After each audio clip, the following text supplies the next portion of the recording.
Hey everyone, welcome to my 2018 Fall Seller Update video for eBay. Not gonna lie, this won't be the most exciting video because there isn't a lot going on with this new update, but there is one big update that I do want to mention that could have a big impact on you depending on the way that you run your eBay or especially eBay dropshipping business. Also talk a little bit about how the company eBay is doing in general and why that might be impacting the sorts of changes that we are seeing on eBay. So let's go right into my computer and take a look at this update together. As we see, there are only really 3 updates here. So this is a big contrast from the spring 2018 seller update, where we just got slammed with all these changes happening on eBay and kind of scared us a little bit, although so far it hasn't really had too much of a negative impact on us. So let's look at these in turn. The first one, eBay is calling the marketplace updates. So let's learn more about those. And basically there's some little things here that don't really matter so much. They're reminding us to use secure HTTPS content, which we already know they want.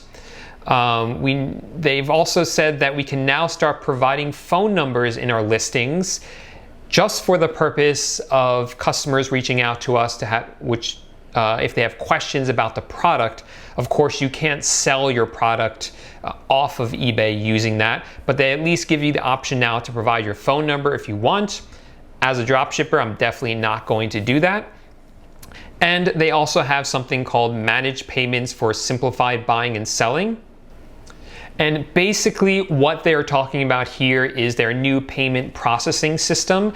They are slowly moving away from PayPal. Originally, they said this was going to take several years to implement, but they've already started to promise some sellers that they can start using it this fall. So watch your inbox. You might get invited to use their new payment processing system that nobody knows how to pronounce yet.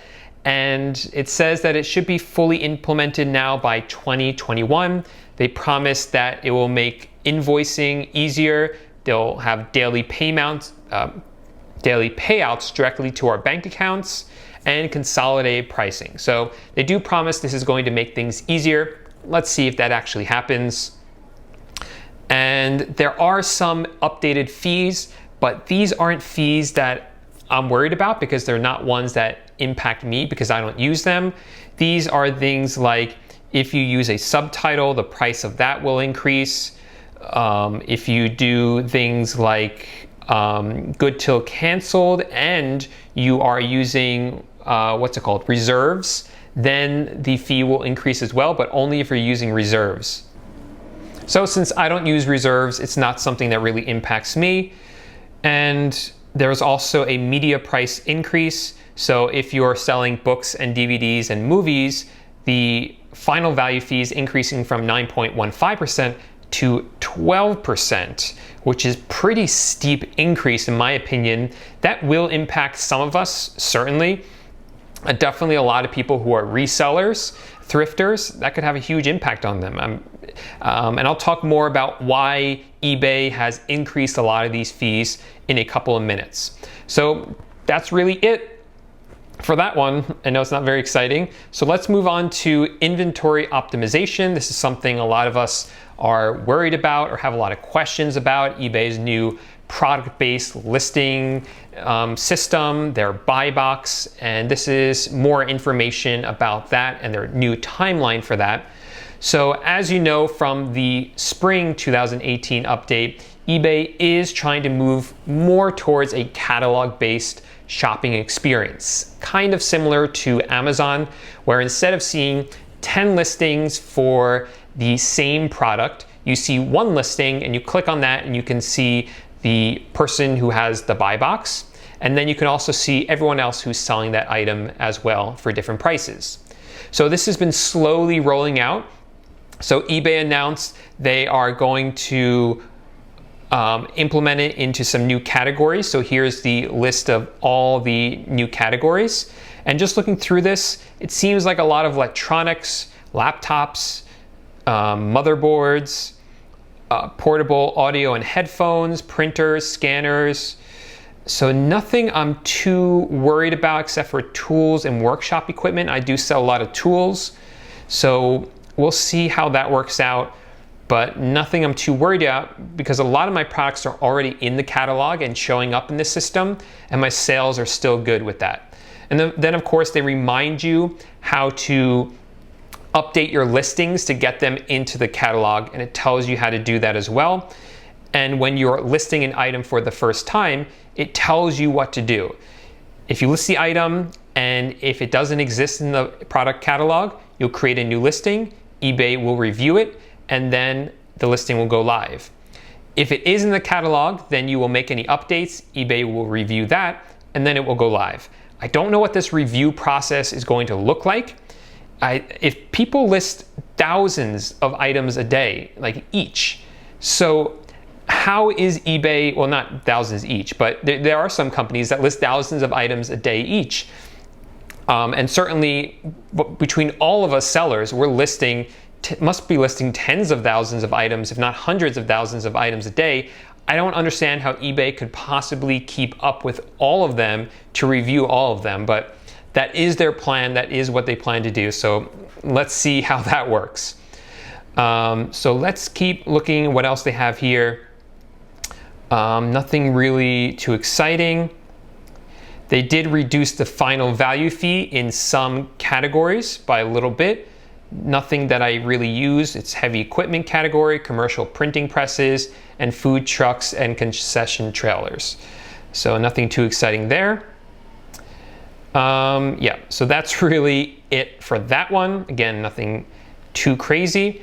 And then we have service metrics and shipping, the last group of updates for the fall 2018 selling update. So this is what I really want to talk about. So the first thing here is something that eBay already talked about, and that is that if you get too many item not as described cases or item not received requests in one category, then you're going to pay an additional 4% final value fee for any item you sell in that category. So in order to prevent this, all you need to do is make sure your items get shipped out on time and delivered, and that you use a reputable retailer or source to dropship from that's going to deliver the correct product, and this shouldn't be an issue. And we already knew that they were doing this. So this next update is the one I want to talk about the most. And this is what eBay is calling upload tracking to prevent item not received claims. So this is the way it works now. I'll give you this scenario. It doesn't happen to me a lot, but it does happen from time to time. So a buyer purchases an item from me. I go into Walmart, purchase that item, and for whatever reason, TrackerBot, which I use to automatically upload tracking numbers to eBay, never grabs the tracking number and uploads it, even though the item is sent out from Walmart and is on its way to the customer. So then the customer will open up an item not received case saying they never got it because I never gave them the tracking number. At that point, all I do is get the tracking number, upload it to the item not received case, and as long as it shows that it was delivered, I'm off the hook. It's very simple. Now eBay is saying that once the customer opens up an item not received case, I am no longer permitted to upload the tracking number. So I can reach out to the seller and say, hey, here's the tracking number. It shows it was delivered. And if the customer is satisfied with that, then the case can be closed by them. But if the buyer insists that they never received the item, even if I have a tracking number proving that it was delivered, even if it shows it was signed by that buyer, if the buyer insists they never got it, then eBay will close the case in the buyer's favor. The buyer gets a full refund and I get a defect on my account. Now again, this is only when a customer opens up an item not received case and there was no tracking number uploaded for that item. So this is kind of annoying because this does happen from time to time. It doesn't happen a whole lot, but I guess I just have to have my virtual assistants be a little bit more diligent about making sure there's tracking numbers for every single order. I'm not terribly worried about this because, like I said, it doesn't happen a whole lot. And I'm hoping that even where it does happen, I can send the customer an email or a message saying, hey, here's a tracking number. It shows it was delivered. Sorry, we forgot the tracking number. And then hopefully they just close it there, hoping that most people are honest. But in rare cases, you're going to get an unhonest person who knows how to abuse the system and will abuse it if given the opportunity to do so. So, not terribly worried about it, but it is something I'm going to keep in mind going forward, because if it does become a problem, I will have to have a virtual assistant be much more diligent about making sure those tracking numbers are uploaded. And the last one doesn't really impact us as dropshippers. So that's really it. Like I said, not too much. The only one I really care about a little bit are the new updates to the item not received claims. But I did want to talk a little bit about why eBay has been playing with their fees a lot, why eBay is pushing us to use promoted listings more. And that was because, if some of you aren't aware, in July, eBay saw one of their worst days in the stock market in over 2 years. And since then, they're doing a little better. Research analysts have said that they predict that the stocks are going to do better in Q3. But yeah, July wasn't great for them. So the, what's his name? The CEO of eBay has decided that the best way to make some money for the company is to raise fees and to push us to do promoted listings. Now, as dropshippers, honestly, that doesn't impact us too much, because if all of us have to pay fees, if all of us have to start using promoted listing more, then that increases the fees for all of us. So we all have to then raise our prices in order to stay profitable. So it doesn't really impact us too much as dropshippers. But one of the other things that they are doing today is they ran a 15% off sale and had another sale like that a couple of weeks ago. So they are doing more of these as well to generate more traffic on eBay. And this is working. My sales today have been excellent because of this 15% off sale. It's only 7:45 p.m. I've already done over $5,000 in sales, which is pretty good. So that's the whole update. Like I said, nothing too exciting, but we'll see what the next seller update has to say. And if you guys want to make sure you don't miss that video, make sure to subscribe to the channel.